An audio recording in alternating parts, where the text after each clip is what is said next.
السلام علیکم ورحمۃ اللہ وبرکاتہ۔ الحمدللہ رب العالمین والصلاة والسلام علی سید المرسلین وعلی آلہ وعلی اصحابہ اجمعین، اما بعد۔ میرے بھائیوں، دوستوں، بزرگوں،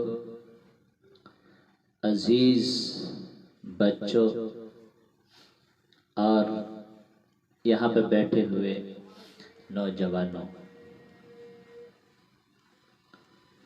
آپ صلی اللہ علیہ وسلم کی ماں کا نام ہے حضرت آمینہ، اور ام ایمن بھی آپ صلی اللہ علیہ وسلم کی والدہ ہیں۔ آپ صلی اللہ علیہ وسلم کے والد کی باندی تھی ام ایمن۔ آپ صلی اللہ علیہ وسلم گھر میں تشریف رکھتے تھے تو ام ایمن بھی بیٹھی تھی، حضرت عائشہ بھی۔ تو ام ایمن کہنے لگی، یا رسول اللہ پانی تو پلائیں۔ تو اللہ کے نبی ایک دم اٹھے، حضرت عائشہ ناراض ہو گئی، ام ایمن اللہ کے رسول سے کہتے ہو پانی پلائیں؟ تو کہنے لگی کہ ہاں، وہ بیٹا ہے میرا، میں نے دودھ پلایا ہے۔ تو اللہ کے نبی نے کہا، ہاں عائشہ، وہ میری ماں ہے، میں نے اس کا دودھ پیا ہے، اس نے مجھے دودھ پلایا ہے۔ پھر آپ اٹھے اور گھڑے سے پانی بھرا اور دونوں ہاتھ سے یوں پیش کی۔ وہ حبشی باندھی تھی لیکن دودھ پیا ہے، اس لیے ماں کا لفظ صادقہ کے۔ تو آپ اس کے ناراض ہوتے، بلکہ خادم بن کے دودھ پلانے والی ماں کو یوں دونوں ہاتھوں سے پانی پیش کی۔ حضرت حلیمہ سعدیہ رضی اللہ عنہا تشریف لائیں، آپ نے اپنی چادر مبارک بچھا کر فرمایا، اما اجلس ہا ہونا، تشریف رکھیں، تشریف رکھیں۔ حضرت عمر رضی اللہ عنہ کا دور خلافت آیا، آپ ہر سال حج کرتے تھے، معلوم کرتے کہ اویس ہیں، کوئی نہیں ہوتا تھا۔ جب 3 سال 4 سال گزر گئے تو کہنے لگے، سارے حاجیوں کو اکٹھا کیا، سب اکٹھے ہو گئے، کہا سب کھڑے ہو جاؤ، کھڑے ہو گئے۔ پھر آپ نے فرمایا، یمن والے کھڑے رہو، باقی بیٹھ جاؤ۔ تو چند ہزار کھڑے رہے، باقی بیٹھ گئے۔ پھر آپ نے فرمایا، مراد والے کھڑے رہو، باقی بیٹھ جاؤ۔ تو 15-20 کے قریب کھڑے رہے، باقی بیٹھ گئے۔ پھر آپ نے فرمایا کہ مراد والے بیٹھ جاؤ اور قرنی کھڑے رہو۔ تو ایک قرنی کھڑا رہا۔ آپ نے پوچھا، ہاں بھائی تو قرنی ہے؟ کہ جی۔ اویس کو جانتا ہے؟ کہاں؟ وہ میرا سگا بھتیجا، میرا بھائی کا بیٹا، پر وہ تو دیوانہ سا ہے، آپ اسی کو معلوم کر رہے ہیں؟ کہ وہ دیوانہ نہیں ہے تو دیوانہ ہے۔ یہ بتا کہ وہ حج پہ آیا ہے؟ کہ جی آیا ہے۔ کدھر ہے؟ کہ وہ میدان عرفات میں اونٹ چرانے گیا ہے۔ تو آپ نے حضرت علی کو ساتھ لیا اور دوڑ لگا دی، جا کے دیکھا میدان عرفات میں ایک ایک کر کے درخت کے نیچے نماز پڑھ رہے ہیں۔ آپ جا کے بیٹھ گئے، دونوں حضرات، انہوں نے محسوس کیا کہ کچھ لوگ آئے ہیں تو نماز مختصر کر دی۔ جب فارغ ہوئے تو حضرت عمر نے پوچھا، ہاں بھائی تم کون ہو؟ کہا جی مزدور۔ تمہارا کیا نام ہے؟ کہا جی عبداللہ۔ اللہ کا بندہ؟ کہ بھائی اللہ کے بندے تو سارے ہیں، پر تیری ماں نے تیرا کیا نام رکھا ہے؟ کہ میرا انٹرویو کیوں لے رہا ہے؟ اسے نہیں پتا، تابعین میں سے ہے نا، انہیں نہیں پتا۔ تو حضرت علی بول اٹھے، یہ امیر المؤمنین عمر بن خطاب ہیں اور میں علی ابن ابی طالب ہوں۔ تو وہ ہل کہ میں معافی چاہتا ہوں، میں نے آپ کو نہیں پہچانا، میں آپ کو بھی سلام پیش کرتا ہوں، آپ کو بھی سلام پیش کرتا ہوں، میری ماں نے میرا نام اویس رکھا ہے۔ تو آپ نے فرمایا ہمارے لیے ہاتھ اٹھا اور دعا کر۔ کہ میں آپ کے لیے، میں تو آپ کے قدموں کے خاک بھی نہیں، میں دعا کروں؟ کہ ہاں ہاں ہمارے لیے ہاتھ اٹھا اور دعا کر۔ علی، وہ علی جس کے بارے میں اللہ کے نبی نے فرمایا کہ میرا گھر جنت میں علی کے گھر کے سامنے ہوگا۔ تو علی کو اویس کی دعا کی ضرورت ہے؟ عمر، میں نے جنت میں ایک محل دیکھا، میں نے پوچھا یہ کس کا ہے؟ کہا قریشی کا ہے۔ تو میں نے کہا یہ میرے ہی ہوگا۔ تو جب میں جانے لگا تو کہا گیا یہ آپ کے غلام عمر بن خطاب کا ہے۔ تو عمر کو اویس کی دعا کی ضرورت ہے؟ دعا کی ضرورت ہے؟ میدان عرفات میں 1.25 لاکھ صحابہ کے ساتھ آپ صلی اللہ علیہ وسلم اونٹنی پر سوار ہیں۔ آپ نے فرمایا اس وقت میرا اللہ سارے صحابہ پہ فخر کر رہا ہے، عمر پہ خاص طور پر فخر کر رہا ہے۔ دعا کی ضرورت ہے؟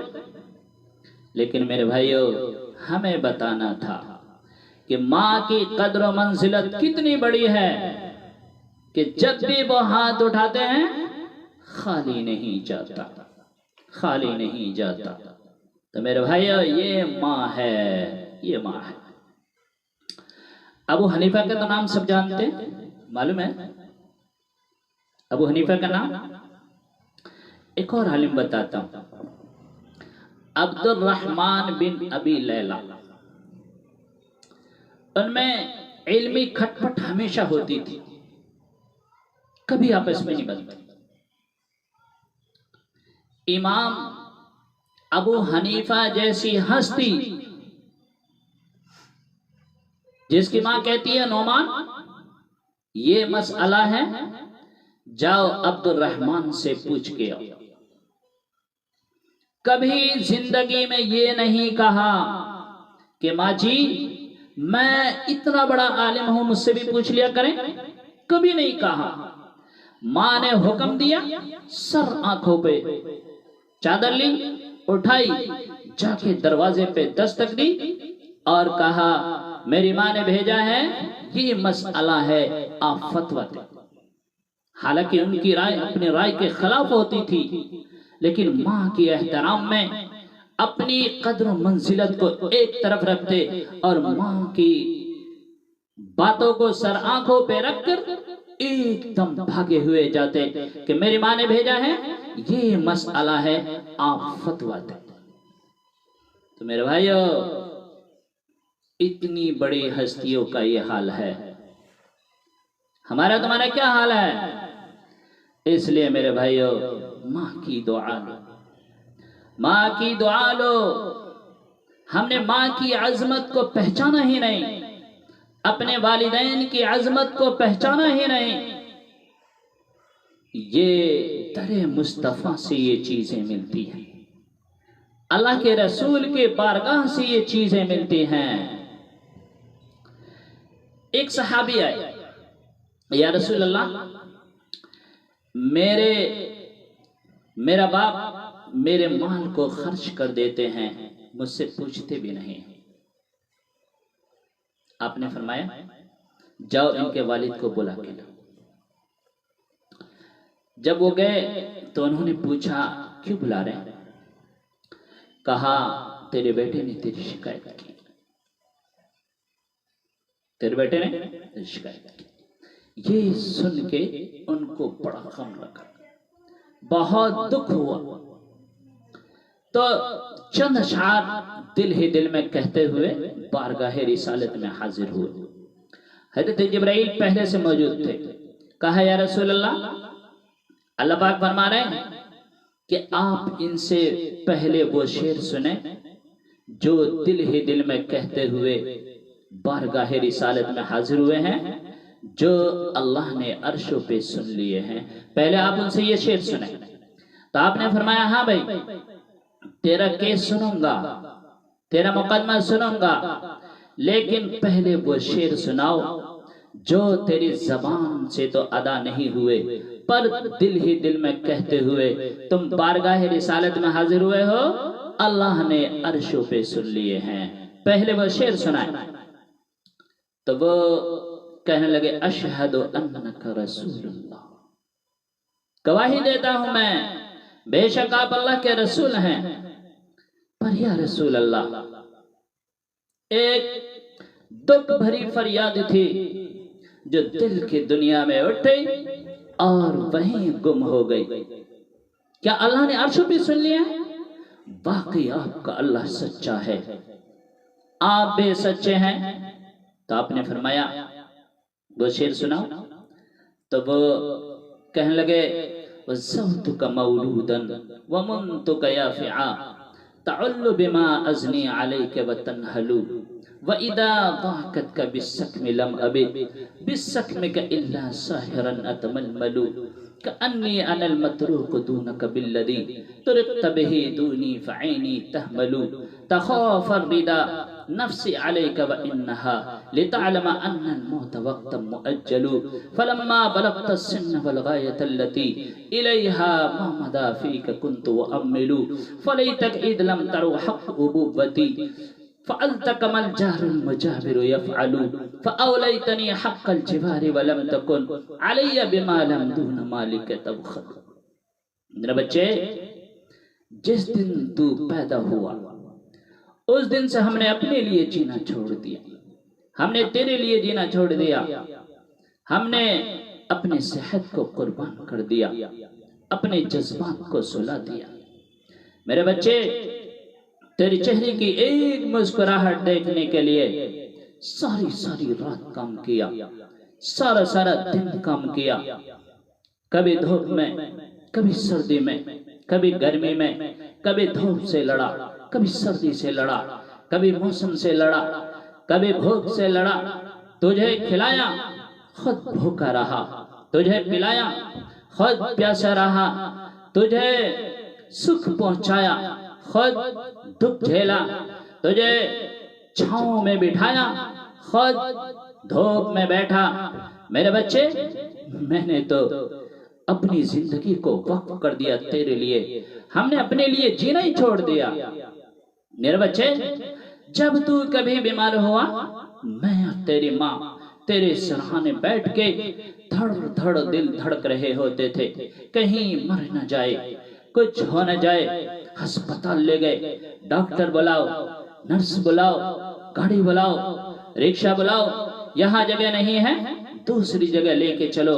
اسی خوفناک خیالات میں ہم روتے تھے، پگھلتے تھے، ٹوٹتے تھے، بکھرتے چلے گئے خوش پتی کی طرح۔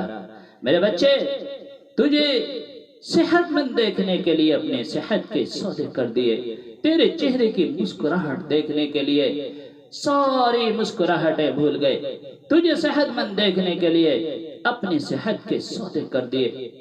اس طرح سے ایک دن نہیں گزرا، شب روز گزرے، دن اور رات گزرے، لیل و نہار گزرے، رت بدلی، موسم بدلے، وہ آندھی طوفان، گھنگور گھٹا، بارش آئی گئی، یہاں تک کہ تو پروان چڑھتا گیا، میں ڈھلتا گیا، تجھ میں جوانی میں رنگ بھرا، میرے بڑھاپے نے سارے رنگ نوچ لیے، تو سیدھا کھڑا ہوا تینے کی طرح، میری کمر جھک گئی کمان کی طرح، میں آسرے کا محتاج ہوا، تو طاقت ہو کر جوان ہوا، پھر مجھے خیال ہوا کہ میں انگلی پکڑ کے چلا، گود بٹھا کے چلا، کندھے بٹھا کے چلا، ہاتھ بٹھا کے چلا، در در کی ٹھوکریں کھائی۔ آج میں جب بڑا ہوا ہو تو اب یہ میری انگلی پکڑے گا، اب یہ میری انگلی پکڑے گا، اب یہ میرے ہاتھ پکڑے گا، میں اس کی لاٹھی بنا، یہ میری لاٹھی بنے گا۔ لیکن ایک دم میرے بیٹے تیری آنکھیں ماتھے پہ چڑھ گئی، تیرے تیور ہی بدل گئے، تو مجھے ایسے دیکھنے لگا جیسے میں تیرا باپ نہیں، تو میں تیرا باپ نہیں، میں تیرا نوکر ہوں، میں تیرا نوکر ہوں۔ میں تو خواب دیکھ رہا تھا کہ میں باپ ہوں، باپ نہیں، میں تیرا نوکر ہوں، نوکر ہوں، پڑوسی ہوں، پڑوسی ہوں۔ کاش مجھے پڑوسی سمجھ کے پوچھ لیتا، کسی چیز کی ضرورت تو نہیں، کوئی چیز چاہیے تو نہیں۔ یہ اتنے درد بھرے اشعار تھے کہ اللہ کے نبی، میری تو اردو کی فصاحت نہیں ہے کہ میں آپ کے سامنے بیان کر سکوں، لیکن یہ اتنے درد بھرے اشعار تھے کہ اللہ کے نبی کی ہچکیاں لگ گئی، رونے لگ گئے، آپ کی داڑھی مبارک آنسوؤں سے تر ہو گئی۔ آپ نے فرمایا انت ومالک لابیک،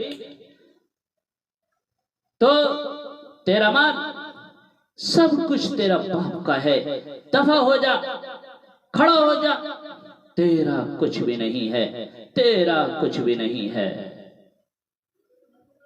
آج یہ باپ ہمارے ہاتھوں ذلیل ہو رہا ہے، ہمارے ہاتھوں ذلیل ہو رہا ہے۔ ایک بچے کو میں نے یہ کہتے ہوئے سنا، اپنے باپ سے کہہ رہا تھا کہ تو نے میرے لیے کیا کیا ہے۔ میں نے سنا نا، میری تو ہچکیاں لگ گئی، میں دہاڑے مار کر رونے لگا۔ کہہ رہا ہے تو نے میرے لیے کیا کیا ہے۔ آگے سے باپ کہہ رہا ہے، آگے سے باپ کہہ رہا ہے، ہاں میرے پت، ہاں میرا بیٹا، ہاں میرا بیٹا، ہاں میرا بیٹا،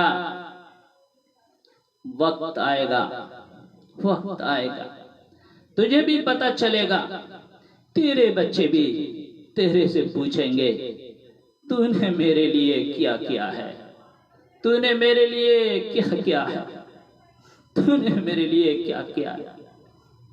تیرے لیے تیرا باپ پس گیا، اپنی جوانی کو قربان کر دیا، سب کچھ لٹا دیا، اور تو کہتا ہے میرے لیے کیا کیا ہے، میرے لیے بنایا کیا ہے۔